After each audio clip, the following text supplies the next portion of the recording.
भवसंभव भीति भेदनम सुख संपद करुणानिकेतनम व्रतदान तप क्रियाफलम सहजानंद गुरुम भजे सदा वर्णिवेश रमणीय दर्शनम मंदहास्य रुचिराननाम्बुजम पूजितम सुरनरोत्तमे मुदा धर्मनंदन महं विचिन्तये त्वं सुकान्तव्रतं कान्तं त्वं कान्तं सर्वदोगतं त्वं गते द्वेगदेवत्वं त्वं वन्दे भक्तिकासुतम्।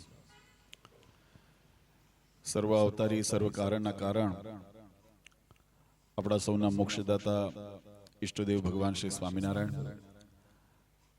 स्वामीनारायण संप्रदाय दक्षिण विभाग अधिष्ठाता देव वड़तालवासी श्री लक्ष्मीनारायण देव हरिकृष्ण महाराज अपना निकोरा निज मंदिर में बिराजमान प्रकट स्वरूप एवं भगवान श्री हरिना दिव्य सानिध्य में निकोरा ने आजुबाजुना गामोनो आ संयुक्त शाकोत्सव आ शाकोत्सवना शुभ प्रसंगे सभा में उपस्थित धर्मकुळ आश्रित वाला सर्वे मारा संतो पार्षदों श्रीजीना लाडीला धर्मकुळ आश्रित वाला सर्वे सत्संगी हरिभक्तों सर्व धर्म प्रेमी सज्जनों सर्व मोक्ष भागी जीवात्माओं दरेक भक्तजनों ने अमरा हृदयपूर्वक जय स्वामीनारायण।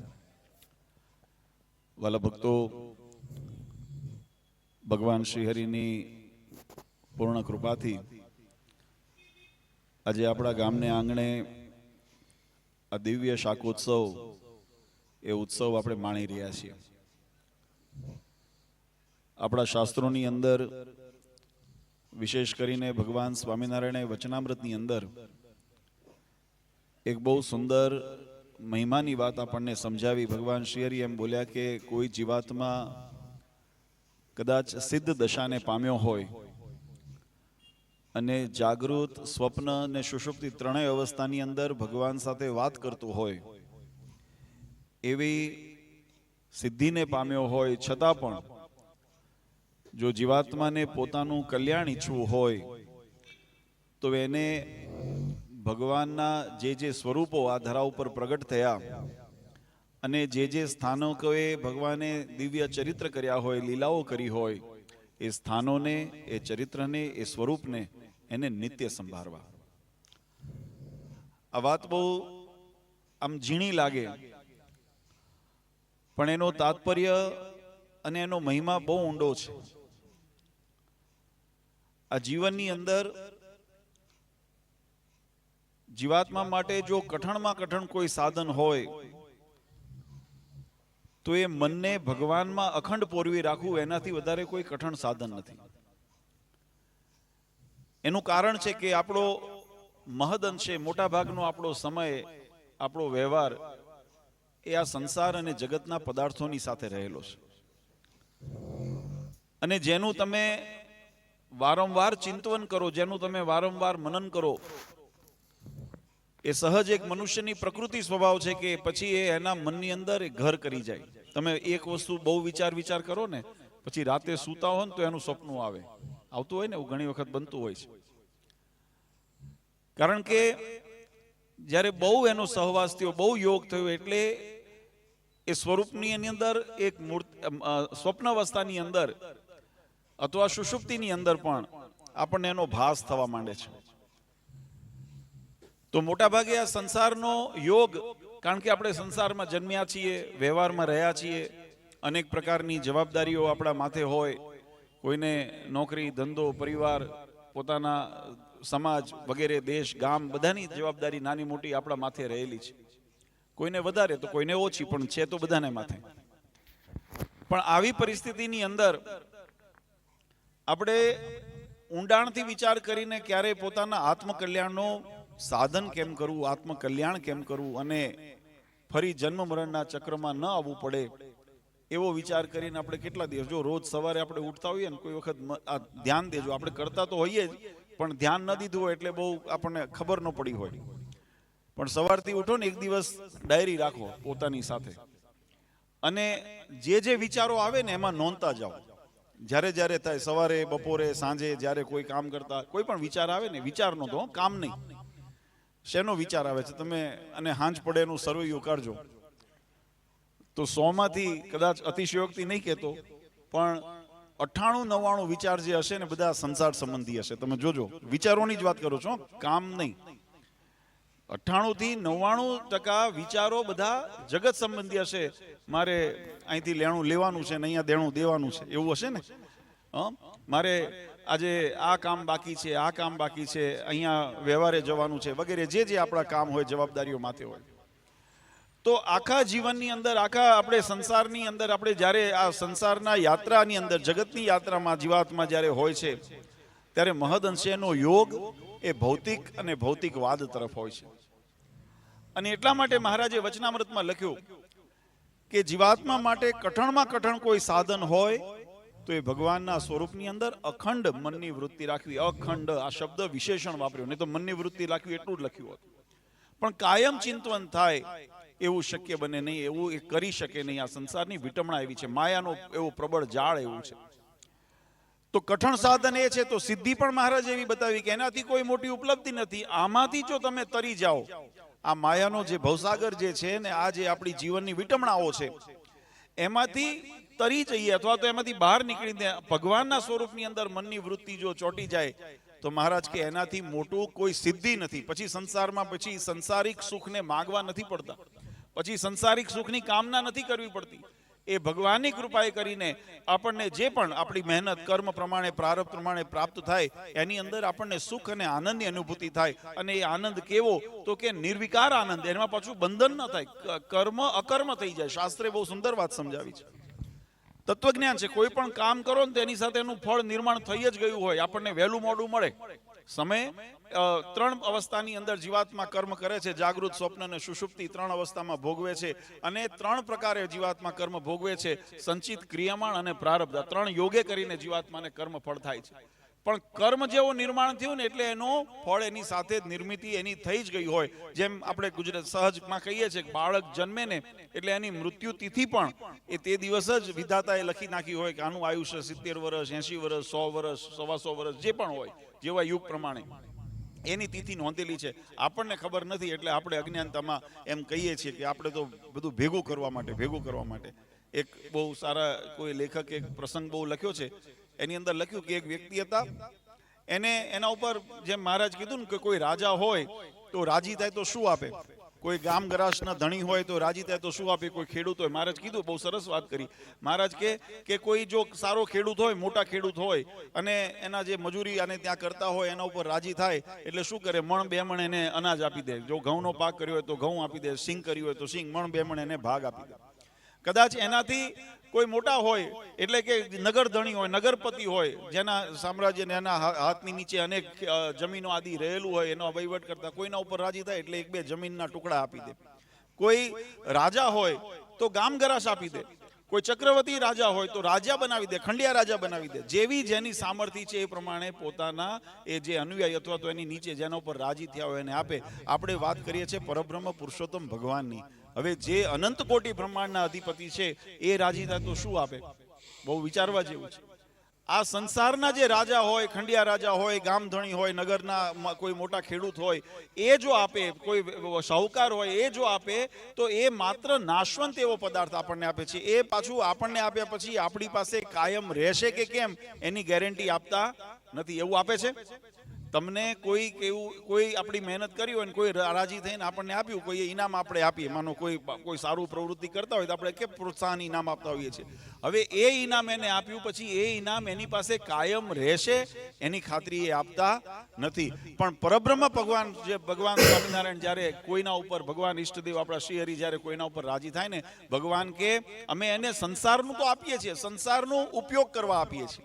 એના દ્વારા જીવાત્માની જે વ્યવહારિક સ્થિતિ અથવા તો જગતની જે યાત્રા છે એ નિર્વિઘ્ન થાય. અઢળકે નથી આપતા, ન્યૂને નથી આપતા. એ કર્મ પ્રમાણે એના નિર્વહન માટે એને આપે છે. પણ મહારાજ કે એનાથી વધારે આ બધું નાશવંતનો પદાર્થનો અમારો વ્યવહાર નથી. અમે તો અવિનાશી એવું સુખ આપીએ છીએ. કયું સુખ અવિનાશી? કે યદ્ગત્વાન નિવર્તન્તે તદ ધામમ પરમમ મમ. અમે જીવાત્મા ઉપર જ્યારે રાજી થઈએ ને ત્યારે અમે અમારા ધામનો અધિકારી બનાવી દઈએ છીએ, જ્યાં જયા પછી જન્મ મરણમાં ના આવવું પડે. આ ભગવાનની મોટી ઉપલબ્ધિ. એટલે એને લખ્યું કે એનાથી મોટી કોઈ સિદ્ધિ પ્રાપ્તિ નથી. પણ એ જીવાત્માને કેમ પ્રાપ્ત થાય?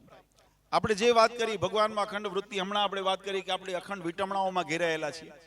તો એનો વિકલ્પ, એનો ઉપાય આપણા શાસ્ત્રોની અંદર બતાવ્યો. વચનામૃતની અંદર જો 2 પ્રકારે જીવાત્માને કર્મ બંધનમાંથી કેમ મુક્ત રહેવું અથવા સંસારિક વિષય વાસનામાંથી કેમ મુક્ત રહેવું એની રીત બતાવી છે.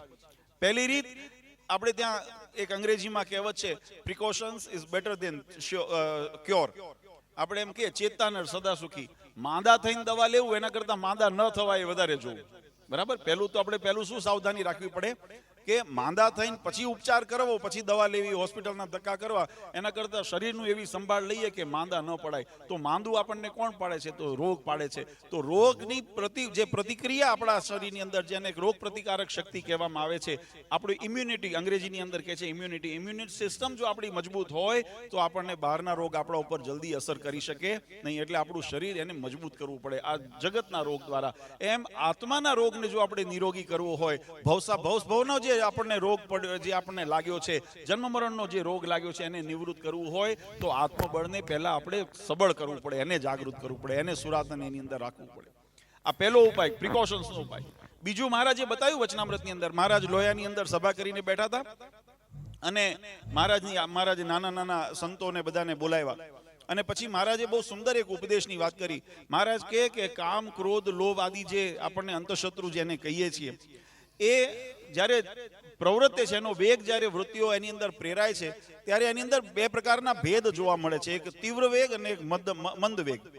તો આ તીવ્ર વેગ અને મંદ વેગ જે ભેદ દેખાય છે, થોડું તત્વજ્ઞાન છે એટલે થોડુંક સમજણથી સાંભળશો તો તમને આ વાત સમજાશે પણ ખરી અને ઉપયોગી પણ થશે. મહારાજે બહુ સુંદર વાત કરી. મહારાજ કહે કે જે કામ, ક્રોધ આદિના જે વેગ નિર્માણ થાય છે, એ વેગ અવસ્થાએ કરીને આપણે અલગ અલગ એનો પ્રભાવ જોઈએ છીએ. નાનું બાળક હોય ને ત્યારે એની અંદર મંદ કામાદિનો કે ક્રોધાદિનો કે લોભાદિનો એની અંદર મંદ વેગ હોય. એને બહુ ખબર ન હોય, એનું બહુ આઈસ્ક્રીમમાં, ચોકલેટમાં રાજી થઈ જતા હોય. એનું લાલચ કેટલી હોય? બાળક હોય, આ બધા બાળકો અહીંયા બેઠા છે, એમને એમાં લાલચ કેટલી હોય? તમે પ્રસાદ આપો, 2 લાડુ આપો એટલે એની લાલચ પૂરી થઈ જાય, એને એનાથી વધારે અપેક્ષા ન હોય. એની તીવ્રતા ક્યારે આવે? યુવા અવસ્થામાં જ્યારે આવે. અને પછી જ્યારે વૃદ્ધાવસ્થા આવે ને ત્યારે પાછું શરીર ક્ષીણ થવા માંડ્યું હોય એટલે અવસ્થામાં પાછો મંદવેગ પડે. એટલે મંદવેગથી તીવ્ર વેગ ને તીવ્ર વેગથી મંદવેગ, આવી ભેદ આપણે સંસારમાં જોઈએ છીએ. તો એનું મહારાજે કારણ પૂછ્યું. મહારાજ કે એનું કારણ જે છે એ કારણ અવસ્થાએ કરીને આપણને દેખાય છે, પણ માત્ર અવસ્થાએ કરીને આ કારણ છે કે વિચારે કરીને છે? વિચારજો. આ જે અવસ્થાની અંદર જે ભેદ દેખાય છે, કામાદી જે અંતઃશત્રુ, કામ, ક્રોધ, લોભ, મદ, મોહ, માયા, ઈર્ષા, તૃષ્ણા, માયા, પ્રેમ, આ બધા જે છે, આ વાસના, બધું જે પણ આપણને પ્રકૃતિની અંદર આ જગતમાં જેને અંતઃશત્રુ કીધા, એ તમામનો વેગ દરેકના જીવનમાં નિર્માણ થાય. પણ એ જીવનમાં જે નિર્માણ થાય એની અંદર આ જે ભેદ દેખાય, મંદ વેગ અને તીવ્ર વેગ, એનું અવસ્થાએ કરીને દેખાય છે આપણને. પણ એ અવસ્થાએ કરીને માત્ર દેખાય છે કે પછી એના પાછળનો વિચાર પણ એનું કારણ છે? વિચાર એટલે બુદ્ધિ. બુદ્ધિ એટલે આપણું મન. ક્યાં આપણે આપણી વિચાર કઈ દિશામાં છે, શું સમજીએ છીએ, સમજણ ઉપર મહારાજ કે નિર્માણ છે. ત્યારે સંતોએ એનો ઉત્તર કરવા માંડ્યો, પણ મહારાજે પછી એનો યથાર્થ ઉત્તર કર્યો. મહારાજ કે આ માત્ર દેહે કરીને આ તીવ્ર અને મંદતા વેગ નથી આવતી, પણ આ વેગ વિચારે કરીને એવી રીતે આવે છે. કારણ કે કોઈ પણ વિષયને જો તમારે એને પુષ્ટિ કરવી હોય તો એને ખોરાકની જરૂર પડે છે. જે આપણને ઇન્દ્રિયો મળી છે, આ ઇન્દ્રિયોનો વેગ છે, આ આત્માનો વેગ નથી. આત્મા તો જેને કહેવાય કે આપણા શાસ્ત્રોની અંદર લખ્યું નિર્વિકાર છે. આપણો આત્મા શાશ્વત છે, શુદ્ધ છે, પણ માયાના યોગે કરીને, ઇન્દ્રિયોના બંધને કરીને જગતમાં ઓતપ્રોત એટલો થઈ ગયો છે કે પોતાનું અસ્તિત્વ ભૂલી ગયો છે, આત્માનું બળ ભૂલી ગયો છે. એટલે પછી એ પરાધીન થઈને એ ઇન્દ્રિયોને આધીન થઈ, ઇન્દ્રિયોનો ગુલામ ને ઇન્દ્રિયો વિષયનો ગુલામ થઈ રહ્યો છે. એટલે આપણો આત્મા ગુલામ થઈ ગયો છે. હવે આમાંથી આની વિચારે કરીને કેમ થાય? તો મહારાજે કીધું કે દરેક ઇન્દ્રિયોનો ખોરાક છે. આંખનો ખોરાક છે જોવું, કાનનો ખોરાક છે સાંભળવું, મોઢાનો ખોરાક છે. આપણે ખોરાક એટલે એક જ સમજીએ છીએ, મોઢેથી જમવું એ જ ખોરાક, પણ આ બધી ઇન્દ્રિયોનો ખોરાક છે. એટલે વિષયની અંદર મહારાજે પણ દ્રષ્ટાંત દીધું. એ ખોરાકને અનુસંધાન એટલે કે અનાજને લઈને મહારાજ દીધું કે બાળક હોય તો એનો ખોરાક ઓછો હોય. એમાં મહારાજે દ્રષ્ટાંત એવું દીધું, નાનું જ્યારે બાળક હોય એટલે એનો ખોરાક ઓછો હોય. ખોરાક ઓછો હોય એટલે એની ઇન્દ્રિય એટલી પુષ્ટ હોય, અને ઇન્દ્રિય એટલી થોડી પુષ્ટ હોય, એટલે કે ઇન્દ્રિય બહુ બળવાન જોર ન કરતી હોય, ત્યારે એ ઇન્દ્રિય જલ્દી શુષ્ટ થઈ જાય. અને એની અંદર પણ જ્યારે એની વૃત્તિઓ જ્યારે એમાં ન પ્રેરાતી હોય ત્યારે એનો મંદ વેગ ત્યાં જણાય છે. બાળકનો આહારે કરીને એનો વેગ વેગ નિર્માણ થાય છે. એ જ રીતે અવસ્થા જ્યારે યુવા અવસ્થા થાય ત્યારે આપણો ખોરાક વધ્યો હોય એટલે એની અંદર વિચારો પણ આપણા વધ્યા હોય, આપણી આસક્તિઓ વધી હોય અને એની અંદર વધારે એટલે તીવ્ર વેગ નિર્માણ થાય. અને પછી વૃદ્ધાવસ્થા આવે પછી યાદ જ ન રહેતું હોય, વિચાર જ ન રહેતો હોય, મન બેસ્મૃતિ જેને કહીએ આપણે થઈ જતી હોય, તો એની અંદર વળી પાછો આપણો ખોરાક સંસારના વિષયોનો ઓછો થાય એટલે ધીમે ધીમે વૃત્તિઓ પાછી વળતી જાય. આ જે ક્રમ છે એ વિચારે કરીને પણ, એટલે માત્ર અવસ્થાએ કરીને થતી નથી. તો ભગવાનના સ્વરૂપની અંદર પણ એ જ સ્થિતિ નિર્માણ થઈ શકે છે જો આ જગતના વિષયની અંદર વૃત્તિ કરીને થાય. પણ મહારાજ કહે કે જેને ભગવાનનું આત્મબળ જેને થઈ ગયું, ભગવાનનો નિશ્ચય દ્રઢ થઈ ગયો, એને તો એ અવસ્થા અખંડ રહે છે, અવિનાશી. એટલા માટે મેં કીધું કે નાશવંત પદાર્થોની અંદર જ્યારે સુખ આપણે ગોતીએ છીએ ત્યારે એ સુખને અનુભૂતિ અને એનો આનંદ એ આપણને ક્ષણભંગુર માટે એટલે થોડા સમય માટે પ્રાપ્ત થાય છે. પણ અવિનાશી તત્વની અંદર આત્માએ પોતાનું સ્વરૂપ જ્યારે કહ્યું તો આત્મા નિર્વિકાર છે, આત્માનો વિકાર નથી, આત્માનો ભેદે નથી. એ તો જેવી અવસ્થાની અંદર મહારાજ કે એને મૂકીએ છીએ એવા અવસ્થાની અંદર એ પોતાના જાતને ઢાળે છે. આપણે જો એને કુસંગની અંદર મૂકી દઈએ, આપણો આત્માને જો કુસંગના સંગમાં મૂકીએ તો આપણને મોટામાં મોટા કુસંગી થઈએ, એમાં કોઈ વારી શકે નહીં. પણ એ જ આત્માને જો સત્સંગનો યોગ કરાવ્યો હોય ને તો એ સારામાં સારો મુક્ત બનીને તૈયાર થાય. આ યોગે કરીને, સંગે કરીને, આ સમજણે કરીને જીવાત્મા પોતાનું નિર્માણ કરી શકે છે. અને એટલા માટે મહારાજ અને પછી આગળ વચનામૃતમાં દ્રષ્ટાંત દીધું. મુક્તાનંદ સ્વામીએ કીધું આ વ્યસન જે આપણે કરીએ ને, આ વ્યસન કર્મે કરીને થાય છે કે પ્રારબ્ધે કરીને થાય છે? આપણે કહીએ ને કે ઘણી વખત મહારાજ કે પ્રારબ્ધે કરીને કંઈ થતું નથી. કર્મ ખરું પ્રારબ્ધનું, પણ એ પ્રારબ્ધે કરીને શું ફળ મળ્યું? તો કે તમને સત્સંગ મળ્યો, માનવ દેહ મળ્યો, અથવા બીજી યોનિમાં દેહ મળ્યો. આ બધું પ્રારબ્ધે કરીને મળ્યું. જીવનમાં થોડા સુખ દુઃખ આવે, આ બધા પ્રારબ્ધ યોગે કરીને આવે. પણ વ્યસનાદિ જે આપણે કરતા હોઈએ, કુટેવો જે હોય, એ તો આપણા કર્મે કરીને નિર્માણ થાય છે. એટલે કર્મ ઉપર, એટલે જો પહેલું આપણો જે નિષેધ આપણે જે વિચારતા હતા કે આત્માના બળને પ્રબળ કરવું પડે, ઇન્દ્રિયોને નિયંત્રણ કરવી પડે, આ એક માર્ગ છે ને એ પ્રિકોશન્સનો માર્ગ છે. જેને પોતાની ઇન્દ્રિયને નિયંત્રણમાં લીધી, જેને પોતાના આત્માને ઉપર મજબૂતી અને આત્મબળને કેળવ્યું, એને પછી આ સંસારિક ભવસાગર એને વિષય વાસનામાં બાંધી ન શકે. અને કદાચ મહારાજ કે છતાં પણ આપણે બહુ સાવધાની રાખી. આ તો ભગવાનની માયા છે. આપણે ફગવા ગઈએ છીએ હોળીના દિવસે, મહાબળવંત માયા તમારી અને આવરિયા. ભગવાનની માયા બહુ બળવંત છે અને બળવંત છે, છતાંય પણ કોઈ આપણે ઘણી સાવધાની રાખ્યા છતાં પણ માનો કે ક્યાંકથી આપણને આ રોગ આપણને અડ્યો તો એનું નિવારણ શું છે? તો એનો ઈલાજ એનું નિવારણ છે. ઈલાજ શું થાય? તો જેમ સંસારના રોગને આપણે ટાળવા માટે, શરીરના રોગને ટાળવા માટે ઔષધિ લેવી પડે, એમ ભવરોગને ટાળવા માટે માયાથી નિવૃત્તિ, આત્મબળની નિષ્ઠા, આ બધુંય રાખ્યા છતાં પણ જો કદાચ કોઈ વખત એનો પાસ જો આપણને અડી ગયો અને એના કારણે કોઈ વિઘ્ન થતું હોય તો મહારાજ કે એને જો જીવનમાં ભગવાનની ભક્તિ કરી હશે અને જીવાત્મા ભગવાનને શરણે રહ્યો હશે અને ભગવાનની મૂર્તિને જો સાંભળતો હશે, એટલે જો આપણે પહેલા શરૂઆતમાં મેં વાત કરીને ભગવાનને અખંડ યાદ રાખવા, આ બહુ ગહન અને બહુ મહત્વની વસ્તુ છે. ભગવાનને કેમ અખંડ યાદ રાખવા? મહારાજ કહે કે જો એ ભગવાનની મૂર્તિ જો યાદ કરશે ને તો એના સંસારના જગતના માયાના જે પણ બંધનને વિકારો હશે ને એ ટળી જશે ને. એટલા માટે જીવાત્મા એ મોક્ષનો અધિકારી બનશે. અને મહારાજે પણ એટલા માટે આ બધા સત્સંગની અંદર ઉત્સવ સમય આ કથા વાર્તાને પ્રવૃત્ત આવ્યા છે. આપણે બધા ભાગ્યશાળી છીએ કે આપણને કળિયુગની અંદર પણ આમ તો જીવાત્માને મનુષ્ય દેહ મળવો બહુ દુર્લભ છે. આપણા શાસ્ત્રોમાં લખ્યું દુર્લભો માનુષો દેહો, મનુષ્ય દેહ બહુ દુર્લભ છે. પણ એ મનુષ્ય દેહ મળ્યા પછી પણ જીવનની અંદર સત્સંગ ઓળખાવો એનાથી પણ વધારે દુર્લભ છે. કારણ કે બધાને જગતમાં જુઓ કેટલા બધા માણસની આકૃતિ લઈને ફરનારા છે, પણ બધાને ભગવાન ઓળખાતા નથી, બધાને સત્સંગ ઓળખાતો નથી. અને સત્સંગ ઓળખાયા પછી પણ એમાં દ્રઢ થવું. મહારાજ કે સત્સંગ ઓળખાયા પછી કઠણ શું માન્યું છે? વચનામૃતની અંદર મહારાજે કીધું, મહારાજ કે સત્સંગ ઓળખાયા પછી પણ જો કઠણ કંઈ મનાતું હોય તો એ છે એકાંતિકપણું આવવું. એકાંતિકપણાની પછી મહારાજે વ્યાખ્યા કરી, ધર્મ, જ્ઞાન, ભક્તિ અને વૈરાગ્ય, આ ચાર વાના જેને દ્રઢ કરીને ભગવાનની ભક્તિને અથવા તો ભગવાનને ભજે એને એકાંતિકપણું કીધું. તો આ ચાર વાનાને દ્રઢ કરવા કઠણ છે. આપણે મહદઅંશે જુઓ તો શિક્ષાપત્રી વાંચે છે હવ, આ શિક્ષાપત્રી દ્વિશતાબ્દી મહોત્સવ ચાલે છે, પણ એને પાલન કરવાનું આવે તો કેટલા એની અંદર બળવાન શૂરવીર થઈને રહે છે. એની અંદર કેટલા શૂરવીર થઈને ખબરદાર થઈને રહે છે કે નહીં મારે આ શિક્ષાપત્રી છે, મારે આનું પાલન કરવું. ગીતા, શ્રીમદ ભાગવત ગીતા આપણે વાંચીએ, ભગવાન કૃષ્ણચંદ્રે અર્જુનજીને ઉપદેશ દીધો અને આ સમગ્ર સંસારને એક આદર્શ આપ્યો કે જીવનને કેમ તમારે સફળ કરવું. તો આજે એને વાંચન કરતા હોઈએ, પૂજા કરીએ. ગીતા હમણાં મેં મહુવાની અંદર પરમ દિવસે શાકોત્સવ હતો ત્યારે પણ મેં વાત કરી. મેં કીધું કે આપણને મહારાજે આજ્ઞા કરી વચનામૃતની અંદર કે અમારી શિક્ષાપત્રીનો નિત્ય પાઠ કરવો, કોઈ પાઠ કરતા ન આવડતું હોય તો એને કોઈ સાંભળવી, કોઈ સંભળાવનાર ન મળે તો પૂજા કરવી, અને ત્રણેય ન થાય તો મહારાજ કે એનો ઉપવાસ. પણ આ મહિમા બતાવ્યો છે. આ શિક્ષાપત્રી મદ રૂપમિતિ મદ વાણી, મહારાજ કે મારી વાણી સ્વરૂપ, મારું પ્રગટ સ્વરૂપ કહેવાય, એટલે એનો મહિમા બતાવ્યો. પણ એ લાભ ક્યારે કરે? હવે પ્રશ્ન અહીંયા છે. મહિમા સમજાયા પછી તમને ડોક્ટર પ્રિસ્ક્રિપ્શન લખીને આપે કે આ દવાથી આટલા આટલા રોગ ટળે છે, તો એ પ્રિસ્ક્રિપ્શન એના ગુણ બતાવ્યા, એનો મહિમા બતાવ્યો. પણ એ રોગ ક્યારે ટળે?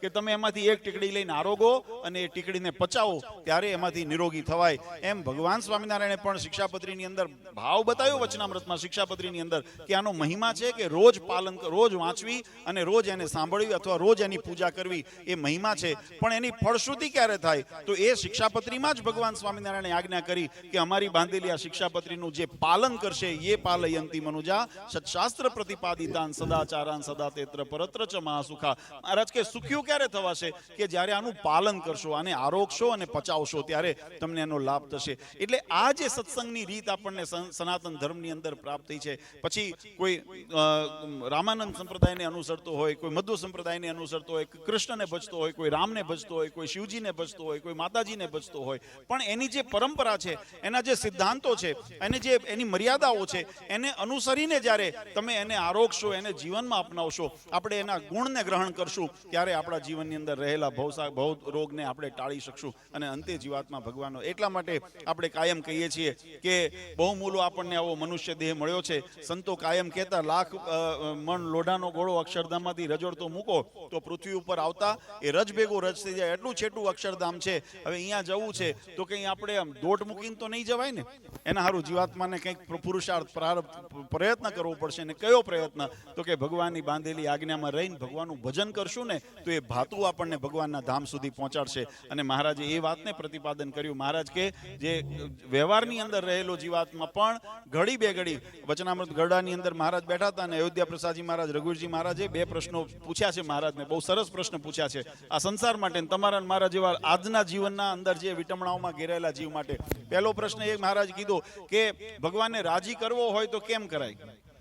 ભગવાનને રાજી કરવા હોય તો કેમ કરાય? કારણ કે એના રાજીપા વગર કશું આપણને કંઈ પ્રાપ્તિ નથી. તો એમને રાજી કેમ કરાય? ત્યારે એનો ઉત્તર મહારાજે બહુ સુંદર કર્યો. ટૂંકમાં કહું, મહારાજ કહે કે એનો ઉત્તર, જો ભગવાનને રાજી કરવા હોય તો પોતાનું જે માન્યું છે ને એ સહિત ભગવાનની સેવામાં રહો. તમે ભગવાનની સેવા, પછી સેવાનો પર્યાય ભક્તિ પણ થાય છે. કારણ કે ભક્તિનો જે અર્થ છે, સંસ્કૃતની અંદર ભજ ધાતુથી ભક્તિ શબ્દ નિર્માણ થાય, અને ભજ ધાતુનો અર્થ જ સેવા છે. એટલે સેવા અથવા ભક્તિ એ પર્યાય છે.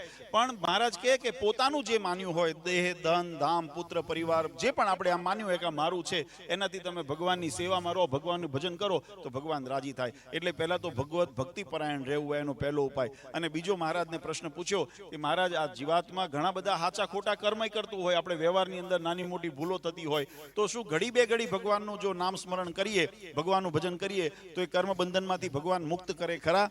ત્યારે મહારાજે બહુ સુંદર ઉત્તર કર્યો. મહારાજ કે જો પોતાના મન, બુદ્ધિ, અંતઃકરણ, ઇન્દ્રિયોને ભગવાનના સ્વરૂપમાં પોરવીને એ ઘડી બે ઘડી પણ તમે જો ભજન કરશો ને, મહારાજ કે એમ તમારા ગુનાહ સામું નહીં જોઈએ, તમારા કર્મમાંથી તમને મુક્તિ આપશું અને તમને સાચા અર્થમાં સત્સંગી થઈ અને આત્મકલ્યાણ કરવાનો તમને માર્ગ પ્રશસ્ત કરશું. આ બે આપણા માટે બહુ ઔષધિ રૂપ છે.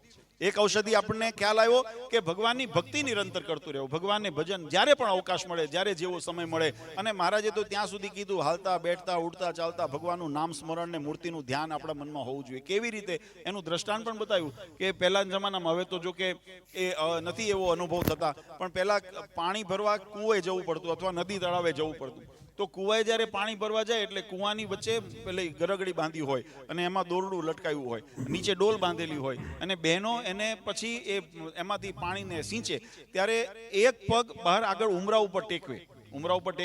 કદાચ જેને જોયું હોય વડીલો અથવા તો યુવાનોએ કદાચ જોયું હોય તો ખ્યાલ હશે, એક પગ ટેકવે. હવે એની દ્રષ્ટિ ક્યાં છે? તો એ કૂવાના પાણીમાં, ડોલમાં છે. કે આ ડોલ છૂટી નથી ગઈ ને, અથવા ડોલ છલકાતી નથી ને, પાણી બરાબર આવે છે ને.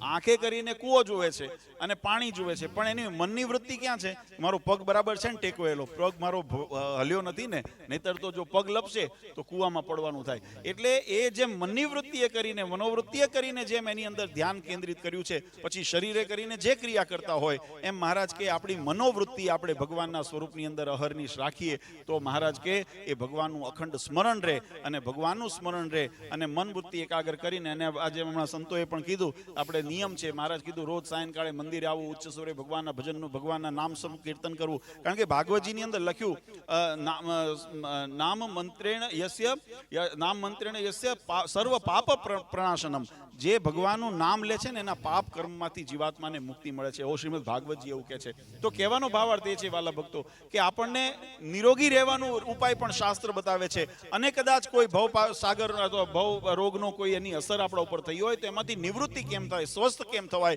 અને પાછું આપણે આપણા મોક્ષને કલ્યાણને કેમ સાધ કરી શકીએ એનો ઉપાય પણ આપણને શાસ્ત્ર કહે છે. અને આ પ્રસંગને આપણે વારે વારે યાદ કરી શકીએ અને સ્મૃતિ કરી શકીએ અને આપણા જીવનમાં નાની મોટી કંઈ રજ ચડ્યું હોય તો એને ખંખેરી નાખીએ અને વળી પાછા આપણે આપણા લક્ષ્ય તરફ આગળ વધી શકીએ. એના માટે આવા ઉત્સવ સમય કરીએ છીએ.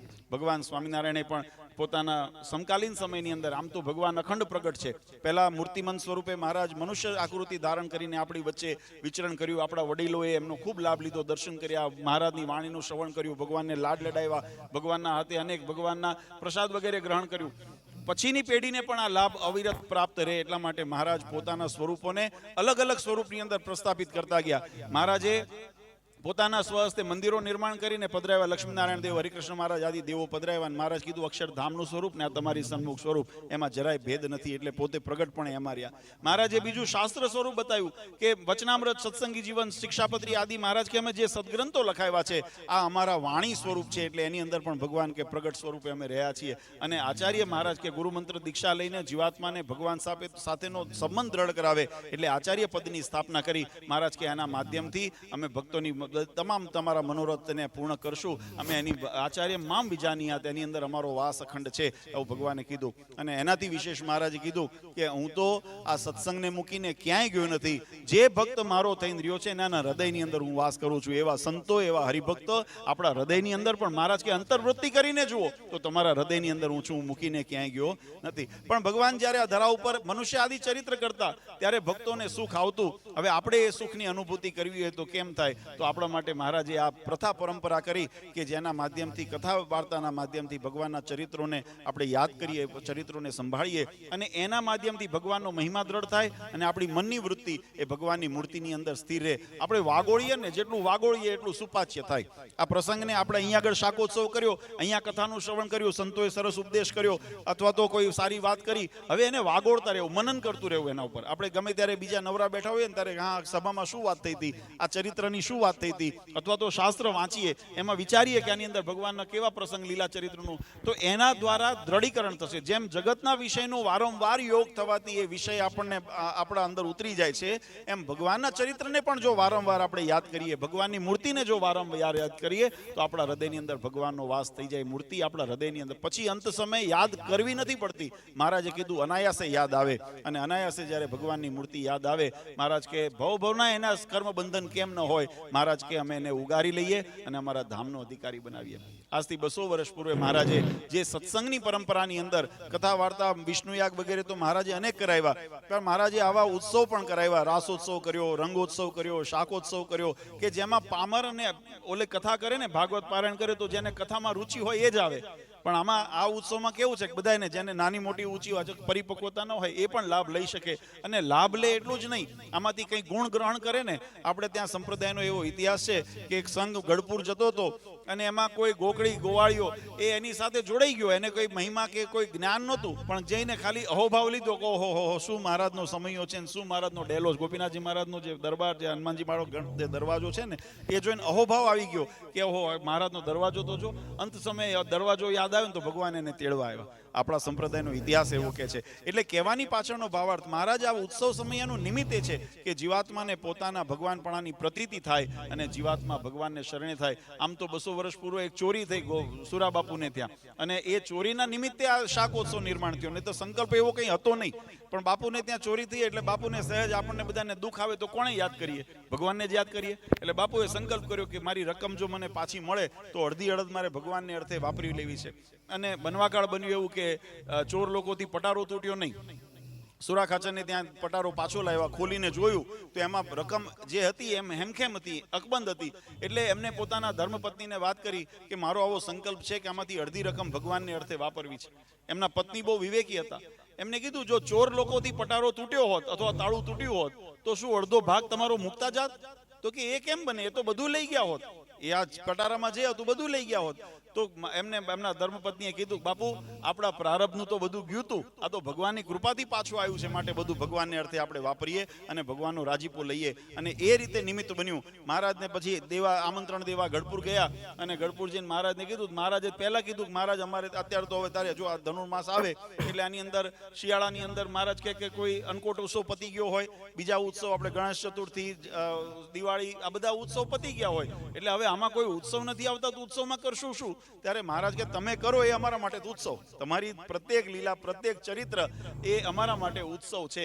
એટલે મહારાજને વિનંતી કરીને સુરા બાપુ એમને લોયા લઈ આવ્યા અને મહારાજ બહુ આનંદથી સંતો સહિત ત્યાં પધાર્યા. અને મહારાજ કીધું સારું હવે બધાને અમે આજે જમાડીએ ને શું જમાડશું? તેમાં કોઈ હરિભગત બરાબર ત્યાં રીંગણા લઈને આવેલા, સરસ તાજા રીંગણા જોઈને મહારાજ કે આપણે રીંગણાનો શાકોત્સવ કરીએ. એટલે એ આ શાકોત્સવની એ રીતે નિર્મિતિ થઈ. પ્રેમાનંદ સ્વામીએ આનું ઉપર બહુ સુંદર કીર્તન બનાવ્યું. વળી વખાણું શાકોત્સવ લીલા કરી, નેણે નિરખ્યા કરતા સુંદર શાકજો. મહારાજને પ્રેમાનંદ સ્વામી એમ કહે છે આ નજરે, આ મારી નજરે જોયેલી વાત છે, કીધેલી સાંભળેલી વાત નથી. જે મેં મારા નજરે જોયું છે એ હું લખું છું. નેણે નિરખ્યા કરતા સુંદર શાકજો. મહારાજ બહુ સુંદર મજાનો એ શાક ત્યાં વઘાર્યું. 12 મણ ઘીનો વઘાર કર્યો. મોટું તપેલું લીધું, એની અંદર 12 મણ ઘી નાખ્યું, એની અંદર પછી વઘાર નાખ્યો, અને એની અંદર 60 મણ રીંગણા એ સમયની અંદર મહારાજે એની અંદર ઓર્યા. અને આ ઉત્સવ પાછું એક દિવસનો નહોતો, આ તો એક દિવસનું વર્ણન આવ્યું. પણ કારણ કે આમાં ઐશ્વર્ય પ્રતાપના દર્શન કરાવ્યા એટલે મહારાજે તો એનો હેલી ચલાવી. આ ઉત્સવની અંદર અસંખ્ય જીવ આવ્યા અને પ્રસાદ ગ્રહણ કર્યો અને મહારાજે બધાને ખૂબ રાજી કર્યા. એની અંદર મહારાજે 60 મણ રીંગણાનો અંદર ઓર્યા. અને મહારાજ શું કરે કે એમાં મનુષ્ય ચરિત્ર પણ ભાવ દેખાડે. કારણ કે ભગવાન જ્યારે મનુષ્ય આકૃતિ લઈને આવ્યા હોય ને ત્યારે મનુષ્ય જેવી ચેષ્ટા કરે. એ આપણી જેમ રડે ખરા ને આપણી જેમ હસે ખરા, આપણી જેમ બીએ ખરા. ભગવાન કૃષ્ણચંદ્ર હતા, પરબ્રહ્મ પુરુષોત્તમ નારાયણ હતા, તો એ જરાસંધથી જ્યારે ઉપદ્રવ થયો એટલે મથુરા છોડીને ભગવાન ત્યાંથી આવતા રહ્યા, દ્વારકા વસ્યા આવીને રણછોડ કહેવાના. તો ભગવાનને બીવાનું ન હોય, ભગવાન પરબ્રહ્મ છે ને, એ તો સંકલ્પ કરે તો કામ થઈ જાય. પણ છતાંય મનુષ્ય ચેષ્ટા ભગવાન કરતા હોય આ જીવાત્માને, સંસારને બોધ આપવા માટે કે પ્રકૃતિના નિયમોનું પાલન અમે પણ કરીએ છીએ, સ્વતંત્ર હોવા છતાં પણ પાલન કરે. એમ મહારાજે મનુષ્ય ચેષ્ટા કરી અને મહારાજે હળદર મસાલો બધું એ શાકની અંદર નાખે. પછી એ શાક પોતાના હાથ ઉપર ભગવાન લૂઈ નાખે, પોતાના ધોતી ઉપર લૂઈ નાખે. પ્રેમાનંદ સ્વામીએ કડી લખી, હલ્દીવાલા હાથ લુએ નિજ ધોતીએ, પીળે પટ શોભે પરિબ્રહ્મજો. પ્રેમાનંદ સ્વામીને ભાવ એવો થયો જાણે પીળું પિતાંબર ધારણ કરીને ભગવાન પુરુષોત્તમ નારાયણ દર્શન દેતા હોય ને એવો સુંદર ભાવ થયો. પણ મનમાં વિચાર આવ્યો કે આવું કોણ સમજી શકે? જેનો નિશ્ચય પરિપક્વ છે, જેને સમજણ પરિપક્વ છે, એને ભગવાનનું આ રૂપ અલૌકિક દેખાય. બાકી સામાન્ય જગતજાન જીવને તો એમ થાય ને ધોત્યું પીળું કર્યું. જો આમને એટલો વિવેક નથી. બન્યું એવું, કાશીદાસ, કાનદાસ વગેરે પાટીદાર ભક્તો અહીંયા ચરોતર બાજુથી ગયા હતા દર્શન કરવાને માટે. અને એ ત્યાં ગયા અને બરાબર એમને મંડપમાં પ્રવેશ કરો ને ભગવાન આ બાજુ આ હળદરવાળા હાથ પોતાના ધોતી ઉપર લૂતા. આ દ્રશ્ય જોઈને એમને મનમાં સંશય થઈ ગયો.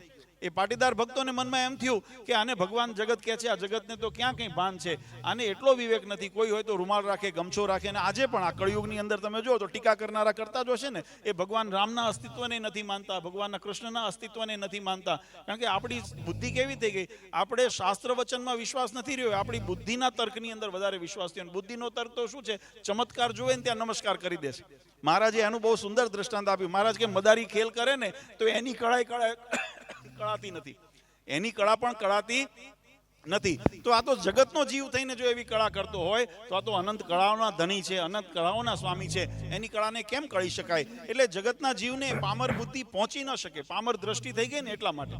જો દિવ્ય દ્રષ્ટિ અથવા તો સમજણ દ્રષ્ટિથી, અંતરદ્રષ્ટિથી જુએ તો એમાં એ અનુભૂતિ થાય. પણ જ્યાં સુધી એ દ્રષ્ટિ નથી પહોંચી, કાશીદાસ, કાનદાસ વગેરે પાટીદાર ભક્તોને આ ચિત્ર જોયું, આ દ્રશ્ય જોયું, મનની અંદર એમ થયું કે આને દુનિયા જગત ભગવાન કહે છે પણ આને વિવેક નથી, એમ કહીને પાછા જતા હતા. મહારાજની દ્રષ્ટિ પડી એટલે મહારાજે સંતોને પૂછ્યું કે કોઈ તરસ્યો હોય ને કુવા પાસે આવે ને તરસ્યો પાછો જાય એને કેમ ગણવો? ત્યારે સંતોએ કીધું મહારાજે તો અભાગ્યો કહેવાય ને. કોઈ લાંબી મંજલ કાપીને કુવા કે નદી કાંઠે આવ્યો હોય અને પોતાની તરસ ન छिपाવી શકે, આનાથી મોટો અભાગી કોણ? ત્યારે મહારાજ કે જો ઓલા ભક્તો છે ચરોતરથી અમારા દર્શન માટે આવ્યા છે પણ અમને મળ્યા વગર જાય છે. પ્રેમાનંદ સ્વામી મહારાજના સખા ભક્ત હતા, એટલે ભક્ત કરા પણ સખા ભાવ હતો. એટલે સખા ભાવના નાતે ભગવાનને મીઠો ઠપકો દેવાનો અધિકાર હતો. ધીમે રહીને મહારાજને કહે છે કે મહારાજ આમાં એમનો વાંક નથી, વાંક તમારો છે. મહારાજ કે અમારો શો વાંક છે, અમે તો જો તમારા માટે આ પ્રસાદ બનાવીએ છીએ, હમણાં શાક તમને જમાડશું, તમને લાડ લડાવીએ છીએ, અમારો શો વાંક છે? ત્યારે સ્વામીએ કીધું કે મહારાજ અમે જ્યારે કથા કરતા હોઈએ ને ત્યારે તમારા ઐશ્વર્ય પ્રતાપના વર્ણન કરતા હોઈએ, અમે નારાયણનું સ્વરૂપ જ્યારે વર્ણન કરતા હોઈએ તો અમે એમાં આવતું હોય પીળું પિતાંબર પહેર્યું છે, મહારાજ જરકસી જામો પહેર્યો છે, અથવા ચતુર્ભુજ સ્વરૂપનું મહારાજનું વર્ણન હોય તો શંખ ચક્ર ગદા પદ્મ ધારણ કરેલું છે, હાથની અંદર મહારાજે માથે મોળ મુગટ ધારણ કર્યો છે કે વાંસળી ધારણ કરી છે, અથવા 3 છોગડાની પાક ધારણ કરી છે, જરિયાની જામો પહેર્યો છે, સોનેરી સુરવાળ પહેર્યો છે, કમરમાં કટિબદ્ધ બાંધેલો છે, હાથની અંદર વેડ કળા વીંટી ધારણ કર્યા છે, પગની અંદર તોડા ધારણ કર્યા છે, ચરણમાં ચાંખડીઓ ધારણ કરી છે, ગળાની અંદર પુષ્પ વૈજયંતી માલાના હાર ધારણ કર્યા છે, બાજુબંધ બાંધ્યા છે, આવું બધું અમે વર્ણન કરીએ. હાથમાં તાબેથો લઈને ઊભા હોય એવું વર્ણન તો અમારા કથામાં ન આવે. અને આ કોણ તમને જોઈને એમ કે આ તાબેથો લઈને ઊભા પરબ્રહ્મ ભગવાન પુરુષોત્તમ નારાયણ છે? આ મનુષ્યની બુદ્ધિ કેટલી, એની વૃત્તિ કેટલી, એની સમજણ કેટલી, એ તો એમ જ જાણે ને મારા ને તમારા જેવા છે. એટલે મહારાજ એમ કે તમે આ તાબેથો લઈને ઊભા એ તો ઠીક, પણ જો તમને હવારે મેં ધોતિયું ધરાયું તો ધોળું હતું, અત્યારે તમે પીળું કરી નાખ્યું હળદરવાળા હાથ લોહીને. અમને એવો ભાવ થાય છે, અમારી ભાવના, અમારી શ્રદ્ધા અને અમારી સમજણ એવી છે તો અમને વિશ્વાસ થાય છે પીળે પટ શોભે પરિબ્રહ્મ જો. અમને તમારામાં પરબ્રહ્મ પુરુષોત્તમ નારાયણ પીળું પિતાંબર ધારણ કરીને ઊભા છે એવું દેખાય. પણ એમને લખ્યું આગળ પંક્તિની અંદર, અક્ષર પર પુરુષોત્તમજીએ નરવપુ ધર્યું. આ સંસારની અંદર જો સૌથી શ્રેષ્ઠ કોઈ સ્થાન હોય તો ને બ્રહ્મ સ્થાન છે, અક્ષરનું સ્થાન છે. અને એનાથી પણ જે પર્વ એવા જે પુરુષોત્તમ નારાયણ છે, એ પુરુષોત્તમ નારાયણ આ નર રૂપ ધારણ કરીને, મનુષ્ય રૂપ ધારણ કરીને આ નર લીલા કરે છે. આ કોણ સમજી શકે? તો કે એકાંતિક મહામુનિ સમજે મર્મ જો. એકાંતિક હોય, મહામુનિ હોય, કોઈ જ્ઞાની હોય, એ આ મર્મ સમજી શકે. આ પામર જીવને કેમ ખબર પડે? મહારાજે સંતોએ મહારાજને બહુ વિનંતી કરી. મહારાજને કે મહારાજ અમે આવું મહેનત કરીને સંતો હરિભક્તોને તમારી સુધી લાવતા હોઈએ કે ભાઈ ભગવાનના શરણે આવે, અને તમે આવી મનુષ્ય લીલા કરો ને તમારો અભાવ લઈને જતા રહે, સત્સંગમાંથી પડી જાય. તમે અમારી દાખલા હું તો કંઈક જુઓ, આ અમારી મહેનત તમે પાણી ફેરો છો, અને જીવનું બગડે જુદું.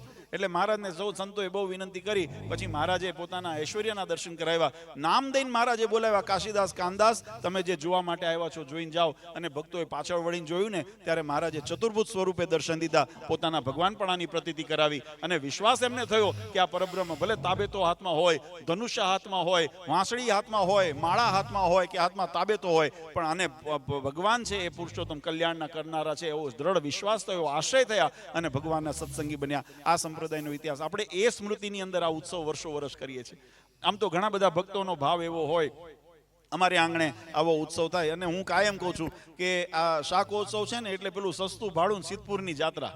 હા, એક દિવસનું આયોજન, એક ટંકનું જ આયોજન, બહુ જાજુ આયોજન નહીં, એટલે બહુ માથે જવાબદારી ઓછી હોય, મહેનત કરવી પડે થોડી ઘણી, પણ એ એક ટંકની જ ને. ઓલી 7 દિવસની કથા રાખવી હોય તો, 9 દિવસની પારાયણ રાખવી હોય તો એટલા દિવસ દોડવું પડે ને, એટલા મોટા કરવા પડે. એટલે અને એમાં હું પાછું હમણાં જો ગરડા યાત્રામાં ગયો ને ત્યારે મેં કીધું પોષણ છે ને તાત્કાલિક ન મળે, પણ આ જરૂરી આય છે. આ એટલા માટે જરૂરી, તમે જો બજારમાં શાકભાજી લેવા જાઓ ને તો શાકભાજી કદાચ આગલે દિવસ સાંજનું તોડેલું હોય, સવારે વહેલું તોડ્યું હોય, સાંજ સુધી એને રાખવાનું હોય. એટલે જે ફેરિયા હોય ને, જે એને શાકનો વેપાર કરનારા, એ ફેરિયાઓ શું કરે, થોડા થોડા ટાઈમે એના ઉપર પાણી છાંટે. જોયું છે ને એવું? એ પાણી છાંટે, ફૂલ હોય કે ફળ હોય કે તમારા શાકભાજી હોય એના ઉપર પાણી છાંટે. કેમ કે પાણીના છંટકાવથી એની અંદર નરમાઈ રહે, એટલે એ જરા તાજું લાગે, એ તાજું રહે અને પછી પાછું આપણા ઉપયોગમાં આવી શકે. એમાં સત્સંગ પણ એવો છે, એને જો ભરપેટ એને જો જ્ઞાન સમજણને આપણે પરિપક્વ કરવો હોય ને તો આ 7-7 દિવસની એક હેલી નહીં, એવી અનંત હેલી કરીએ ને તારે માંડ આપણી અજ્ઞાનતા ટળે એમ છે, બાકી ટળે એમ નથી. પણ અને માયાનું બંધન તો જ નિવૃત્તિ થાય એમ છે, બાકી એવું માયાનું બંધન તૂટે એમ નથી. પણ છતાં પણ આપણે એ યાત્રા ની અંદર અત્યારે આપણે હુકાઈ ન જઈએ એટલા માટે એક દિવસનો આવો ઉત્સવ આવે ને, 12 મહિનામાં 2 ઉત્સવ આવે, 4-4, 6-6 મહિને, એટલે એની અંદર આ પાણી છાંટી દીધું કે જેથી તમે પાછા લીલારો સત્સંગમાં હુકાઈ ન જાઓ. આ ઉત્સવ શાકોત્સવ એટલા નિમિત્તથી આપણે થતો હોય અને આપણા સંપ્રદાયની પરંપરા છે. મહારાજે જેમ મેં શરૂઆતમાં કીધું, વચનામૃતમાં કીધું, જે અવતારને વિશે, જે સ્થાનકોને વિશે જે લીલાઓ કરી હોય એને નિત્ય સંભાળવી. એના દ્વારા ભગવાનનો મહિમા દ્રઢ થાય છે, એના દ્વારા જીવાત્માને પોતાનો માર્ગ કયો છે યાદ રહે છે, અને પોતાની અંદર નાના મોટા કોઈ દોષ હોય એને નિવારણ કરી શકે અને ભગવત ભક્તિની અંદર અગ્રેસર થઈ શકે. એના માટે આ ઉત્સવ બધા નિમિત્ત બને છે. આજે આપણે બધા ભાગ્યશાળી છે. સંપ્રદાયની અંદર અનેક જગ્યાએ આ ઉત્સવ ઉજવાતા હોય, પણ બધાને તો ત્યાં દર વખતે ન પહોંચી શકાય. એટલે પરમ પૂજ્ય આચાર્ય મહારાજ અજેન્દ્ર પ્રસાદજી મહારાજે આજ્ઞા કરી હતી, સંતોને આગેવાન હરિભક્તો સાથે અમે બેઠાને આયોજન કર્યું કે આપણે વિસ્તારની અંદર, એક પ્રાંતની અંદર, એક પ્રદેશની અંદર 5-25 ગામ ભેગા થઈને એક જગ્યાએ આયોજન કરે તો એ પ્રાંતને થોડો લાભ મળી જાય. બીજા વર્ષે પ્રાંત એ લેવાનો પણ ગામ બદલવાનું.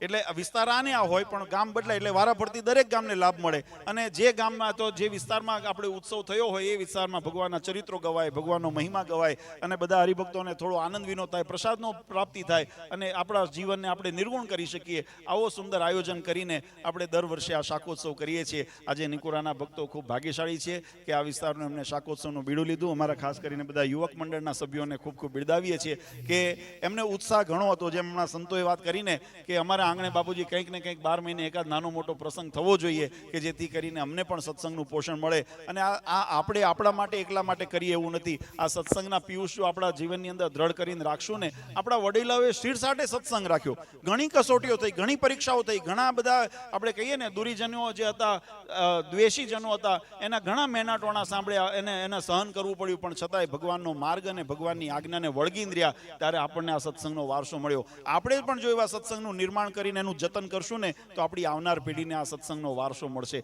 એના માટે આપણે આ સત્સંગ ઉત્સવ કરીએ છીએ. એટલે આજે ખરેખર બહુ આપણે બધા ભાગ્યશાળીને આપણે આનંદનો ઉત્સવ છે કે આ નિકોરાને આંગણે બધા સમસ્ત ગ્રામજનો હરિભક્તોએ ભેગા થઈ અને આજનો દિવ્ય શાકોત્સવ કર્યો. સંતોએ પણ ખૂબ સુંદર આપણને અહીંયા કથા વાર્તાનો લાભ આપ્યો. અને જીવનની અંદર વાગોળતા રહેજો. અને મેં 2 ઉપાય બતાવ્યા, ભવસાગર તરવાના અને મહાપદને પરમપદને પામવાના 2 ઉપાય. પહેલા તો રોગ આપણામાં ન આવે એની સાવધાની રાખો, આત્મબળને મજબૂત કરો, ઇન્દ્રિયોને આપણી વશમાં રાખો, ગમે ત્યાં જઈને ભટકે નહીં, ન ખાવાનું ન ખાવાય, ન બોલવાનું ન બોલાય, ન જોવાનું ન જોવાય. એ બધા જગતના વિષય વાસના જ્યાં બંધનરૂપ થતા હોય એની નિવૃત્તિ રહે. આ પ્રિકોશન્સ રૂપી આપણને એક ઔષધિ આપણને પ્રાપ્ત શાસ્ત્રોની અંદર બતાવી છે. અને બીજો ઉપાય, કદાચ છતાં પણ કંઈક મનની અંદર એવો દોષ જો લાગતો હોય કે આ નાના મોટા કંઈક આપણને કંઈકથી પેલા હોય ને કે પાણી આમ પાળ બાંધી હોય પણ નાની નાની કંઈક તિરાડો રહી ગઈ હોય, એમાંથી પાણી અંદર જરે કહીએ ને, હા, એ થોડું પાણી જરીને અંદર ભેગું થાય. તો એવી કંઈક તિરાડો રહી ગઈ હોય તો એને પણ આપણે બંધ કરવા માટે, એ તિરાડોને બુરવા માટે